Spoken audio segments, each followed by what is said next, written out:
Ladies and gentlemen, welcome back. It's your boy, your friend, your poppy, ClaytonFilpo, and tonight we're talking about Fortnite versus Apple. We're talking about Staff Sergeant Cha, but first we're going to kick it off with a Clay quote. So here we go. The Clay quote for this week is, "Parents who raise their kids with love and respect deserve all the praise in the universe." Okay? That's my quote. That's my little thought in my head a few weeks back where I'm walking around and it's like, hey, you see somebody who has got like, you see kids acting a fool, or you see a grown adult just being a grown-up toddler. You're like, wow, you know what? It's really nice when parents raise good kids.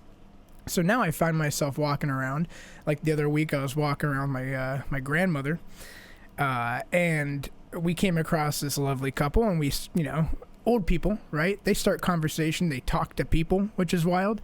And we got to talking, and they were telling me about their kids and how one's a Marine and, one's a this or that, one's a cop, and they're all, they're such good people, and they got these beautiful families, and they talked about their childhoods. Hey, it was great conversation. And, I end up thanking them, and I find myself thanking people, especially older folks. I'm like, well, they're like, thank you for this or that or whatever. I'm like, thank you for raising good kids. Like, that makes me so happy. And it's a weird compliment maybe for somebody my age to be like, I don't even have kids and I'm 26, but to be like, thank you for raising good kids. Like, I mean it. I really mean that. So if you're a parent out there and you're currently raising good kids, cheers to you. Thank you. It's probably easy to not raise good kids. So there you go. Appreciate you very much. All right, so we'll get on with the main meat and potatoes of this podcast. We're going to read straight off the script. The book 1984. I'm going to give you guys a little bit of context, okay? When I had to read it, I always thought, oh, yeah, 1984, blah, blah, blah. But current times, it's really a fascinating read to revisit 1984. So let's recap what the book is. The book 1984 is a dystopian novel written by George Orwell in 1949, post-World War II, 1949, which is crazy because it's so relevant today. The book follows the life of Winston Smith, a low-ranking member of the party, which is like, their government party, who was frustrated by the omnipresent eyes of the government and its ominous ruler, Big Brother. Big Brother controls every aspect of people's lives. This book became famous for topics like doublespeak and doublethink. Doublespeak is a language that deliberately obscures, disguises, distorts, or reverses the meaning of words. Doublespeak may take the form of euphemisms, in which case it's primarily meant to make the truth sound more palatable. It may also refer to intentional ambiguity in language or to actual inversions of meaning, and it's typically like a defensive maneuver. Doublespeak is, you'll see politicians typically use doublespeak, and it's where, like, one simple word, it might sound good, but it's got a different meaning. All right, so we got doublespeak out of the way. Let's move on to doublethink. Doublethink is a process of indoctrination whereby the subject is expected to accept as true that which is clearly false, or to simultaneously accept two mutually contradictory beliefs as correct. And these beliefs typically are counter to one's own memories or sense of reality. Doublethink is related to, but differs from, hypocrisy. Doublethink is not hypocrisy, as the person actually believes in both things, even though they contradict. You'll find that people use doublethink, so where doublespeak kind of was like an intentional defensive maneuver, doublethink is more a bias that they don't even know about, an unconscious bias. And it often happens because, like, for example, in politics, let's say you got this Republican wants this thing and this Democrat wants this thing. Okay, they're coming on two polar opposites. There actually are things they definitely agree about. As Americans, there's definitely things we can come to a center on. But in today's day and age, people are so on either side of the polar opposite ends, they're so unwilling to meet in the middle on anything that if this Democrat proposes a bill, this Republican's going to answer with another bill, but with completely and totally different things. So just by nature, they can't agree on anything. And if you can't agree on anything, you're going to have contradictions eventually doing that game. So you'll find that people will experience doublethink because of an unwillingness to engage in the difficult exercise of critically examining their own ideological positions. There you go. Okay, so you can't just paint with a broad brush. You have to sit down and discuss and talk through, and you yourself have to think about how you feel on a multitude of different things with a whole lot of nuance. So there you go. All right, so you have the context now to 1984 and some of the really important topics inside of it. Now, this video that I'm going to show you next is a commercial, and it's called 1984 Apple's Macintosh commercial. The commercial aired only one time, and that was during 1984, during that year's Super Bowl, and it also ran in theaters and the previews for a little bit, but other than that, it really only aired one major time on broadcast television, and it made an impact because it was announcing Apple's revolutionary Macintosh computer, and it harkened back to the 1984 book by George Orwell, where it draws directly from George the Orwellian 1984, right? So the whole commercial is only 1 minute long. I'm going to play it for you guys, and we'll see you back here in 59 seconds.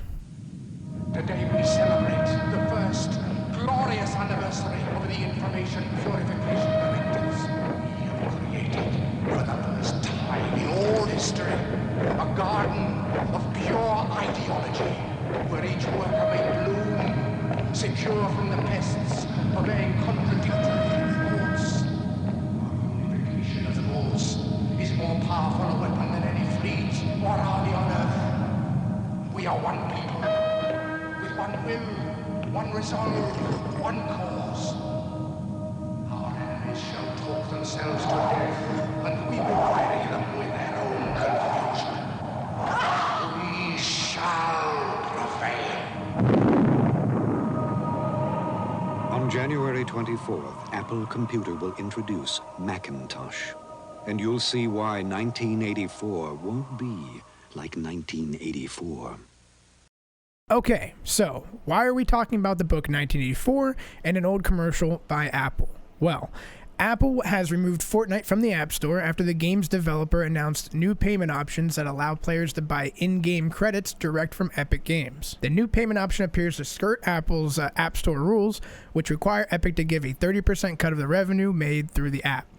So instead of paying $9.99 and getting your V-Bucks and giving a 30% cut over to Apple, Fortnite gave another option for users to select a discounted price of $7.99, and all the profits go directly to Epic. On August 13th, Epic put out a tweet saying, "Epic Games has filed legal papers in response to Apple. Read more here." So in their legal papers, Epic Games specifically says Apple monopolizes the iOS app distribution market as well as the in-app payment processing market. That's what they're claiming. In 1984, the fledgling Apple computer company released the Macintosh, the first mass-market, consumer-friendly home computer. The product launch was announced with a breathtaking advertisement evoking George Orwell's 1984 that cast Apple as a beneficial, revolutionary force breaking IBM's monopoly over the computing technology market. Apple's founder, Steve Jobs, introduced the first showing of the 1984 advertisement by explaining, "It appears IBM wants it all. Apple is perceived to be the only hope to offer IBM a run for its money. Will Big Blue dominate the entire computer industry, the entire information age? Was George Orwell right about 1984? So this is actually directly from Epic Games' legal papers or legal filing. That blurb I just read, completely and totally from their filing. They go on to say, fast forward to 2020, and Apple has become what it once rallied against. The behemoth seeking to control markets, block competition, and stifle innovation. Apple is bigger, more powerful, and more entrenched, and more pernicious than the monopolists of yesteryear. Wow, a lot of big words. At a market cap of nearly $2 trillion, Apple's size and reach far exceeds that of any technology monopolist in history. Okay, so Epic Games, I have to imagine that when Epic Games went out there and they put out that extra button to either skirt Apple and go directly to Epic, they had to have these freaking legal papers just ready to go, dude, because they clapped back. Okay, Epic clapped back at Apple. And, Fortnite responded to the Apple ban with this video. So I'm going to show you. This is literally the clapback from Fortnite, from Epic Games. So here you go. Enjoy. Today, we celebrate the anniversary of the platform unification directives.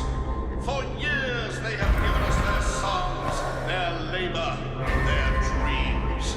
In exchange, we have taken our tribute, our profits, our control. This power is ours and ours alone. We shall prevail.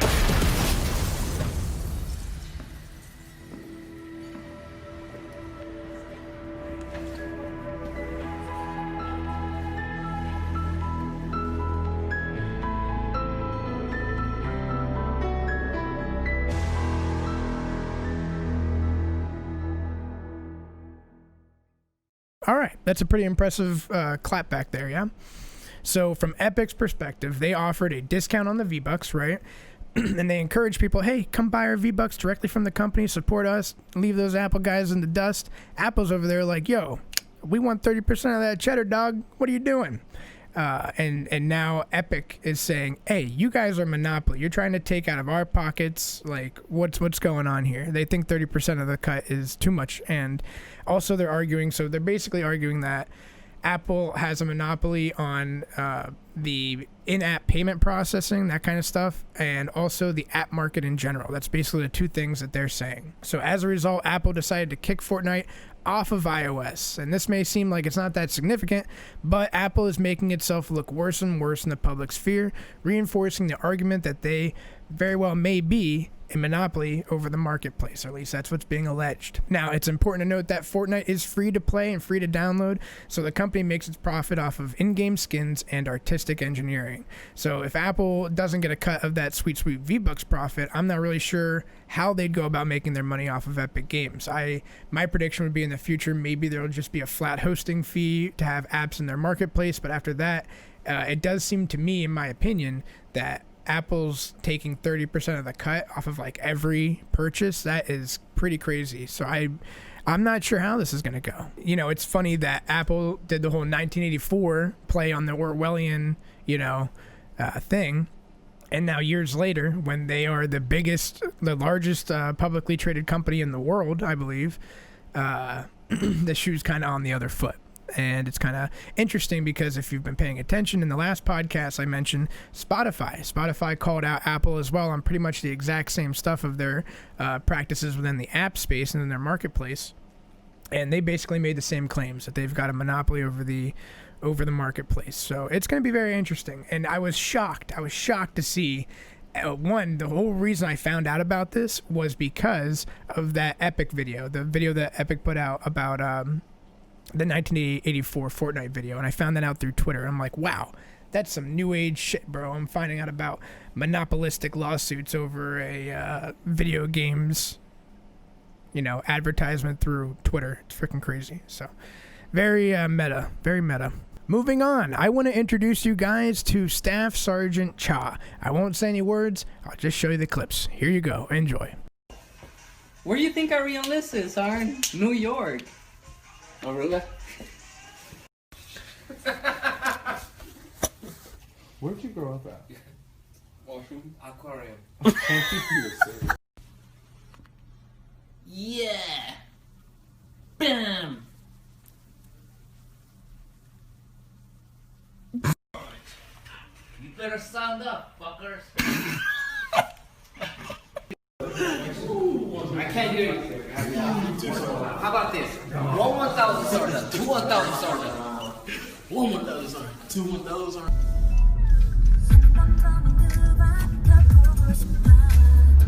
You want some pasta, Luis? So I hope you guys enjoyed those clips, and here's my 2 cents about these TikTok clips here. I'm not a fan of TikTok, but it's nice to see stories like this one. In the videos I found, we see a junior enlisted member filming his staff NCO named Staff Sergeant Cha.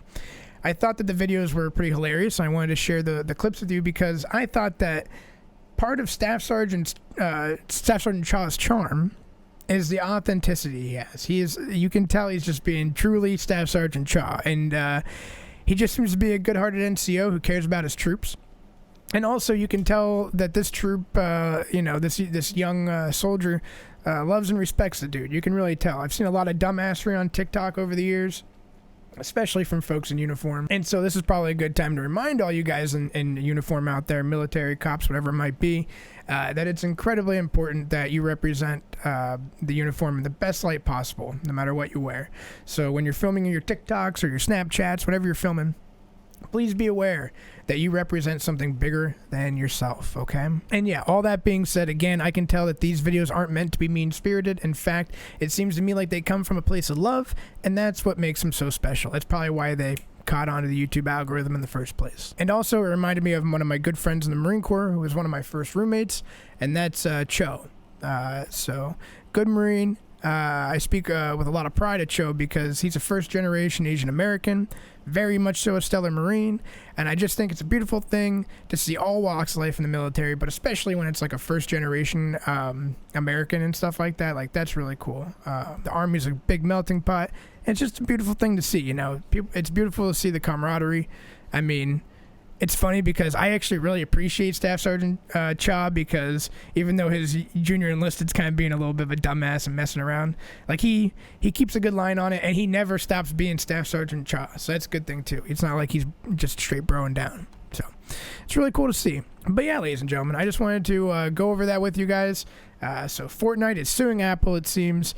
A lot of controversy over Apple and their dominance in the marketplace, allegedly. We talked about double think, double speak, and all that relevant information. I thought, hey, this is interesting. 1984 we're talking about. Let's give you guys some context. So check it out. Audio. You can download the book on an audiobook, or you can buy it if you really want to get crazy. Read it off the paper. So I appreciate you guys very much. Thanks for spending all this time with me. I hope you guys are having a wonderful day. I hope you guys continue to have a wonderful rest of your day. And hopefully this was easy listening for you. Okay? I appreciate you guys very much. Have a great day, and we'll see you next time. Bye-bye.